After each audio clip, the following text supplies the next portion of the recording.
ইরানের ওপর পরিকল্পিত সামরিক হামলা আপাতত স্থগিত রাখার ঘোষণা দিয়েছেন যুক্তরাষ্ট্র প্রেসিডেন্ট ডোনাল্ড ট্রাম্প।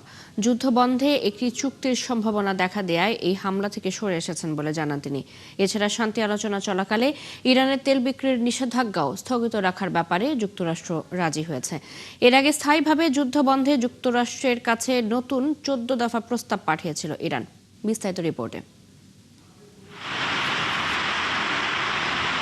মধ্যপ্রাচ্যের সংঘাত ঘিরে উত্তেজনার পারদ চরমে। ইরানের ওপর পূর্ব নির্ধারিত হামলা স্থগিত করার ঘোষণা দিয়েছেন মার্কিন প্রেসিডেন্ট ডোনাল্ড ট্রাম্প। তেহরানের সাথে আলোচনায় অগ্রগতি হওয়ায় এই সিদ্ধান্ত নিয়েছেন বলে জানান তিনি।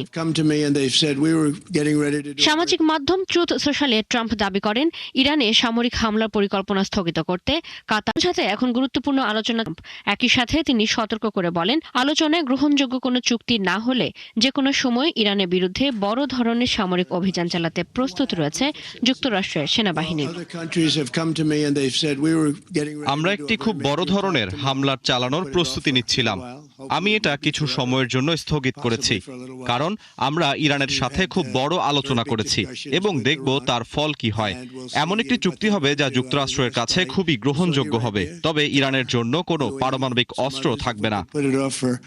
এদিকে শান্তি আলোচনা চলাকালে ইরানের তেল বিক্রির নিষেধাজ্ঞা স্থগিত রাখার ব্যাপারেও যুক্তরাষ্ট্র রাজি হয়েছে বলে জানিয়েছে ইরানি সংবাদ সংস্থা তাসনিম, যদিও এ বিষয়ে যুক্তরাষ্ট্রের পক্ষ থেকে কোনো বক্তব্য আসেনি। এর আগে স্থায়ীভাবে যুদ্ধ বন্ধে যুক্তরাষ্ট্রের কাছে 14 দফার নতুন প্রস্তাব পাঠিয়েছে ইরান।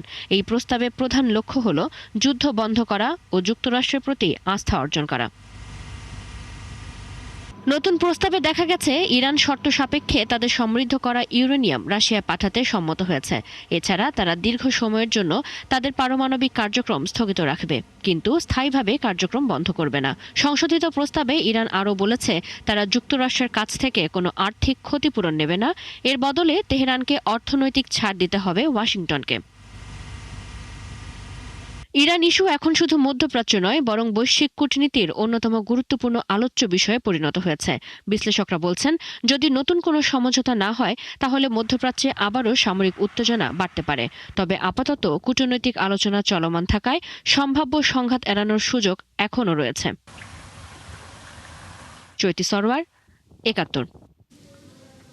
হরমুজ প্রণালী ব্যবস্থাপনার জন্য একটি নতুন সংস্থা গঠনের ঘোষণা দিয়েছে ইরান। সামাজিক যোগাযোগ মাধ্যমে এক পোস্টে এ তথ্য জানিয়েছে দেশটি। এতে দেশটির সর্বোচ্চ নিরাপত্তা পরিষদ জানিয়েছে, নতুন সংস্থাটি হরমুজ প্রণালীর কার্যক্রম এবং সর্বশেষ পরিস্থিতি সম্পর্কে প্রতিনিয়ত বিস্তারিত জানাবে। এদিকে ইরানের পররাষ্ট্র মন্ত্রণালয়ের মুখপাত্র জানিয়েছে, এই নৌপথ দিয়ে জাহাজ চলাচল নিয়ন্ত্রণের জন্য একটি নতুন ব্যবস্থা তৈরিতে ওমানের সাথেও আলোচনা চলছে। দুই দেশই এই পথ দিয়ে নিরাপদ চলাচল নিশ্চিতে পদক্ষেপ নেবে বলে আশা তার। সোমবার সংবাদ সম্মেলনে ইসমাইল বাঘাই একথা জানান। তিনি বলেন, ইরান এই পথ দিয়ে সুরক্ষিত চলাচল নিশ্চিত করতে সর্বদা চেষ্টা চালিয়ে আসছে এবং তা নিশ্চিত করবে। মধ্যপ্রাচ্যের টানটান উত্তেজনার সময়ও তেহরানের রাস্তায় যুদ্ধকালীন ব্যানারে লেখা জাতীয়তাবাদী বার্তায় নতুন করে সাহস যোগাচ্ছে সাধারণ মানুষকে। সংঘাত, অবরোধ ও কূটনৈতিক অচল অবস্থার মধ্যে নাগরিকরা বলছেন, এসব ব্যানার ঐক্য, শক্তি ও প্রতিরোধের প্রতীক হয়ে উঠেছে আর মনোবল চাঙ্গা রাখতে বেশ ভূমিকা রাখছে বলে মনে করছেন আন্তর্জাতিক বিশ্লেষকরা। বিস্তারিত নাহিদা রিন্থির রিপোর্টে। বৈশ্বিক ও মধ্যপ্রাচ্য উত্তেজনার মধ্যে তেহরানের শহর জুড়ে টানানো যুদ্ধকালীন ব্যানার ও পোস্টার মনোবল বাড়াচ্ছে এবং দেশপ্রেমে উদ্বুদ্ধ করছে সাধারণ নাগরিকদের। দেশটির নাগরিক ফারহাদ আতাশ ফরাজ বলেন, বর্তমান যুদ্ধ পরিস্থিতিতে এসব ব্যানার মানুষকে সাহস ও শক্তি যোগায়। এগুলো দেখলে মনে হয় আমরা একসঙ্গে আছি এবং দেশকে রক্ষা করতে প্রস্তুত।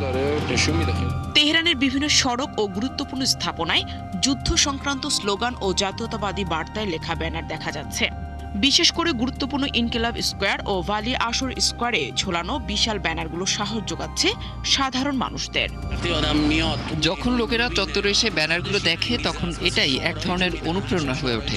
তারা যে স্লোগানগুলো টাঙায়, প্রতি রাতে নতুন নতুন স্লোগান, ঠিক তেমনই এই ব্যানারটিও।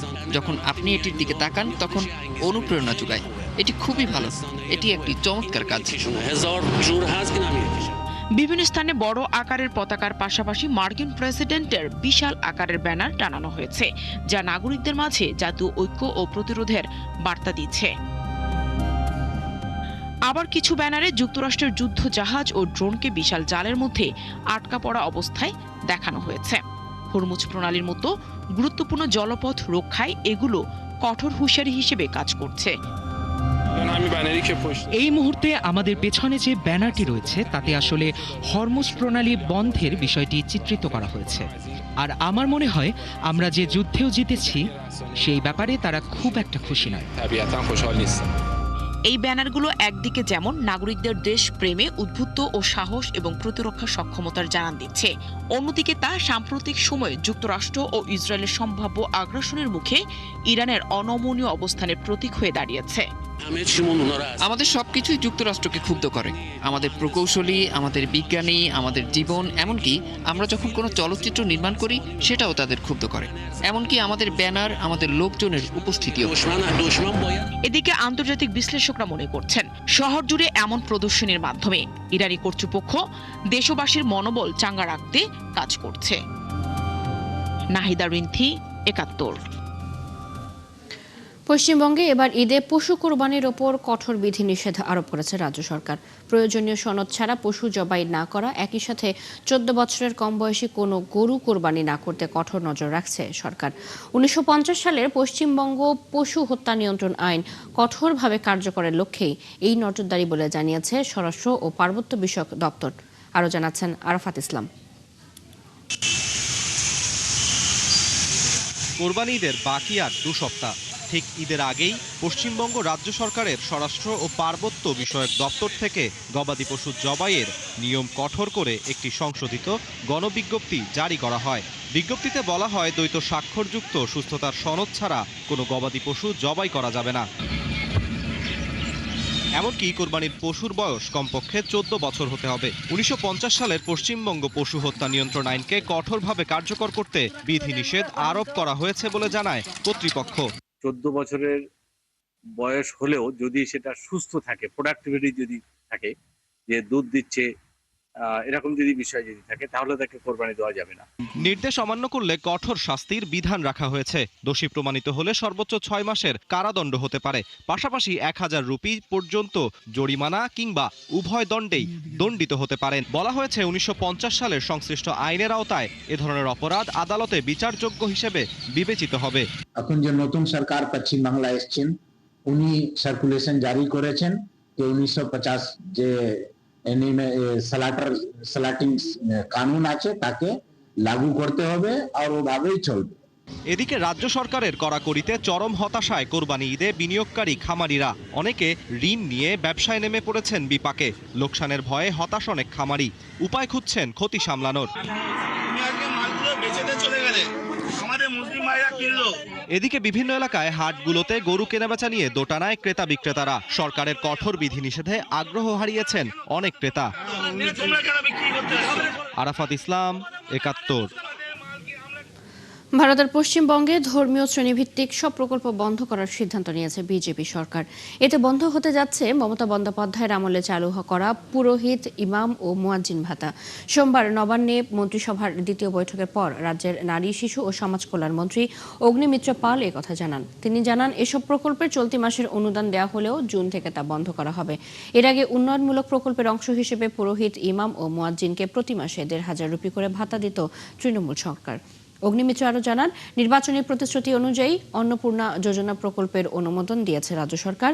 আগামী ১ জুন থেকে এই প্রকল্পের সুবিধা পাবেন নারীরা। পাশাপাশি রাজ্যের সব সরকারি বাসে নারীদের বিনামূল্যে যাতায়াত প্রকল্পেরও অনুমোদন দেওয়া হয়েছে বলে জানান এই মন্ত্রী।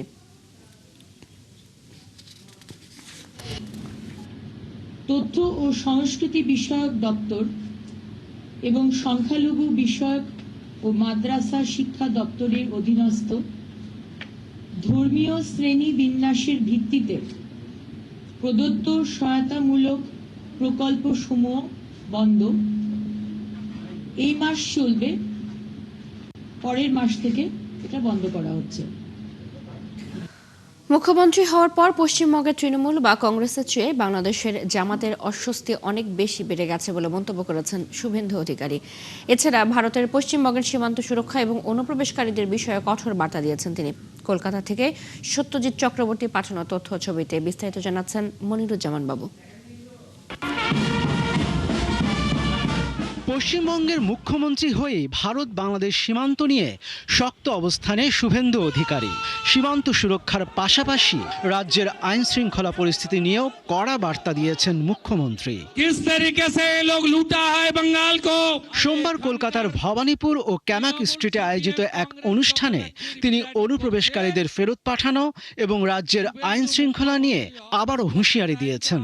তিনি বলেন, সীমান্ত সুরক্ষিত করা হবে এবং অনুপ্রবেশকারীদের হটিয়ে যেখান থেকে এসেছিল সেই রাস্তা দিয়ে বাংলাদেশে ফেরত পাঠানো হবে। বর্ডারকে সুরক্ষিত করা, অভারতীয়দের দরজা দেখিয়ে দাও, ঘুসপেটিয়া হটাও, যাও जहां से आया था उस रास्ता से जाओ, वापस जाओ बांग्लादेश। তিনি আরো বলেন, তার মুখ্যমন্ত্রী হওয়ার পর পশ্চিমবঙ্গের তৃণমূল, সিপিএম বা কংগ্রেসের চেয়ে বাংলাদেশের জামাতের অস্বস্তি অনেক বেশি বেড়ে গেছে। আরে এখানকার তৃণমূল, সিপিএম, কংগ্রেস যত না চিড়বিড়ানি করছে, শুভেন্দু মুখ্যমন্ত্রী হওয়ার পরে বাংলাদেশের জামাতিদের চিড়বিড়ানি অনেক বেশি হয়ে যাচ্ছে। নিজেকে সাধারণ মানুষের ভাই হিসেবে উল্লেখ করে শুভেন্দু জানান, তিনি ভয় পাওয়ার বা মাথা নোয়ানোর লোক নন এবং বিজেপি যে প্রতিশ্রুতি দিয়েছে মুখ্যমন্ত্রী হিসেবে তা পূরণ করবেন। ইতিমধ্যে ভোটার তালিকা থেকে অনুপ্রবেশকারীদের নাম বাতিল করা হয়েছে। এর আগে প্রথম ক্যাবিনেট বৈঠকের পর শুভেন্দু ঘোষণা করেছিলেন ৪৫ দিনের মধ্যে বিএসএফকে সীমান্তে কাঁটাতার দেওয়ার জন্য প্রয়োজনীয় জমি দেওয়া হবে। মনিরুজ্জামান বাবু, ৭১। ফিরে এলাম বিরতি পর, সাথে থাকার জন্য ধন্যবাদ। ইবোলার প্রাদুর্ভাবে কঙ্গো প্রজাতন্ত্রে অন্তত ১৩১ জনের মৃত্যুর খবর পাওয়া গেছে। এছাড়াও ৩৯ জনের বেশি মানুষ এই ভাইরাসে সংক্রমিত হয়ে থাকতে পারে এমন সন্দেহ করা হচ্ছে বলে বিবিসিকে জানিয়েছেন আফ্রিকার রোগ নিয়ন্ত্রণ ও প্রতিরোধ কেন্দ্রের প্রধান। বিবিসির প্রতিবেদনে আরও বলা হয়, কঙ্গোতে এই ইবোলার প্রাদুর্ভাবে অন্তত ৬ জন মার্কিন নাগরিক ভাইরাসের সংস্পর্শে এসেছেন। তাদের মধ্যে একজনের শরীরে উপসর্গ দেখা গেছে বলে ধারণা করা হচ্ছে। আরও ৩ জন সংক্রমণের উচ্চ ঝুঁকিতে আছেন। কঙ্গোর সীমানা পেরিয়ে এই ভাইরাস উগান্ডাতেও ছড়িয়েছে। যুক্তরাষ্ট্রের ক্যালিফোর্নিয়ার স্যান ডিয়েগোতে একটি ইসলামিক সেন্টারে বন্দুক হামলায় ২ সন্দেহভাজন হামলাকারী সহ অন্তত ৫ জন নিহত হয়েছেন। এই তথ্য জানিয়েছে স্থানীয় কর্তৃপক্ষ। সোমবার স্থানীয় সময়ে জোহরের নামাজের কিছু আগে ক্লেয়ারমন্ট এলাকার ইসলামিক সেন্টার অব স্যান ডিয়েগোতে এই হামলা হয়। বিদেশ থেকে এই অপরাধের ঘটনা ঘটতে থাকতে পারে বলে ধারণা করে তদন্ত চলছে। স্থানীয় পুলিশের তথ্য মতে ঘটনাস্থলে ১৭ ও ১৯ বছর বয়সী ২ তরুণের মরদেহ পাওয়া গেছে। তারা দুজন হামলায় জড়িত বলে সন্দেহ করা হচ্ছে। নিচ্ছে আরও একটি বিরতি, ৭১-এর সাথে থাকুন। জ্বালানি তেলের রেকর্ড মূল্যবৃদ্ধি প্রতিবাদে কেনিয়ায় বিক্ষোভ সহিংসতা অন্তত ৪ জন নিহত হয়েছেন। আহত হয়েছেন আরও ৩০ জনের বেশি মানুষ। দেশ জুড়ে চলা গণপরিবহন ধর্মঘটের সমর্থনে হাজারো মানুষ এই বিক্ষোভে অংশ নেয়। এ সময় অন্তত ৩৪৮ জনকে গ্রেপ্তার করা হয়।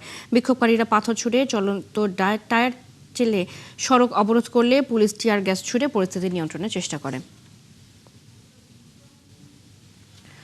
এই ছিল আজকের আয়োজনে বিশ্বের আরো নতুন কিছু খবর এবং বিশ্লেষণ নিয়ে আগামীকাল সকাল ৯:৩০ আবারও হাজির হবে বিশ্বজোগ। ৭১-এর সাথে থাকুন।